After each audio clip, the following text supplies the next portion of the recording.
Hi YouTube, Darth here. I've been enjoying the Hardline beta for the last week, and today I wanted to talk about one of the things that strikes me the most about the pre-release. The thing I'm caught up with currently is, are we playing a beta or are we playing a demo? This isn't the first game about which I've had this thought either. So when I think about beta programs that have been done right in the past, I think the shining examples have been conducted by Blizzard across their various products. Blizzard betas tend to last for months and increasingly grab more of their community running up to the launch. Players have time to sample the breadth of the product while it's in development and give meaningful feedback to developers that actually affects the resulting product. Outside of major expansions, this is continued with Warcraft's public test realm.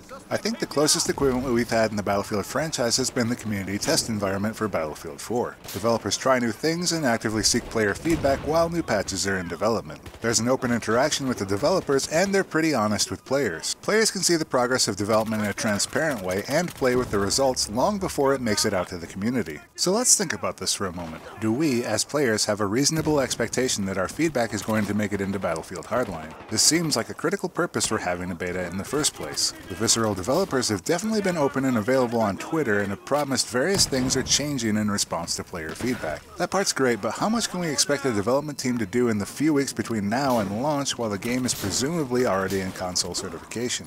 Given the track record of the SimCity 2013 and Battlefield 4 betas before it, I'm going to guess that the answer is we're not going to see much difference between the beta and the retail product. In this case, the current Battlefield Hardline beta is more like a demo. What you saw this last week is most likely a very close representation of what you'll see on release, barring whatever changes they make in a day one patch. The beta period of Hardline in last June was more of an actual beta because there was development time remaining and community feedback directly influenced the final product.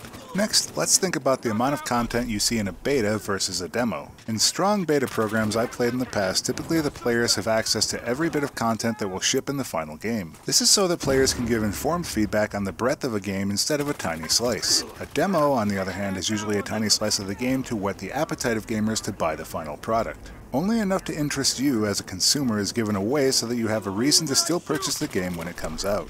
When developers release betas that are of indefinite time and include most of the content in the game, they tend to make them limited access. This is so that they can improve the game using a core audience and release it to a much bigger audience and hopefully experience wild success because of the interaction. The payoff here is that developers get their most committed audience amped for the release, and hopefully that interest trickles down to other players. Compare this to demos that release to everybody and are accompanied by a big marketing campaign. So what is Battlefield Hardline then? Ultimately it comes down to marketing buzzwords, and a beta certainly sounds more appealing than a demo. Especially when problems arise, it's easier to hide behind the phrase, well, it's just a beta. Don't get me wrong, I've rather enjoyed the Battlefield Hardline beta in both its incarnations. It's just that I don't think beta is very honest terminology for something that is more like a marketing demo. If the CTE has been any indication of the intentions of the Battlefield developers and publisher EA, they're definitely very committed to supporting their products, and I'm looking forward to what Battlefield Hardline's release is going to look like. But right now, if you're expecting more than what you saw in the demo, I wouldn't hold your breath.